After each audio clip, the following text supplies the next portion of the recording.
সরকারের নজর আছে, সেক্রেটারি এসছেন পরিদর্শনে, ঠিক আছে। এই 25 কোটি টাকা খরচা করে এই রাস্তাটা বাঁকুড়ার সঙ্গে অমরকানল ত্যাগ করা হয়েছে। এই ব্রিজটার জন্য ইমিডিয়েটলি 12 কোটি টাকা স্যাংশন হয়েছে। এটা পার্মানেন্ট 100 মিটারের ব্রিজ হবে। খুব শীঘ্রই সয়েল টেস্টের লোকেরা আসবে, এসআরডি থেকে এটা করা হচ্ছে। এটা পার্মানেন্ট সলিউশনের জন্য কবে কাজ শুরু হবে?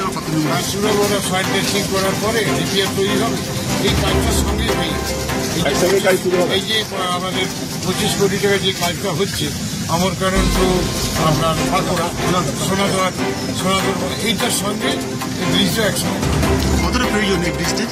অত্যন্ত জরুরি, অত্যন্ত জরুরি। এবং এই নদীটা পরিষ্কার করা জরুরি। আজকে আমি মন্ত্রীর সঙ্গে দুর্গাপুরে দেখা হয়েছে, বলেছি এটাও খুব জরুরি।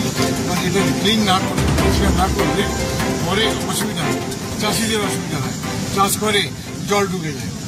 আর এই ব্রিজটা পার্মানেন্ট সলিউশন হবে। গতবারই আমরা এসেছিলাম, জেলা পরিষদ থেকে করানো হয়েছিল, কিন্তু ওভাবে হবে।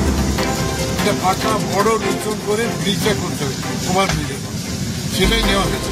তার ডিপিআর হচ্ছে, গভর্নমেন্ট দেখছে।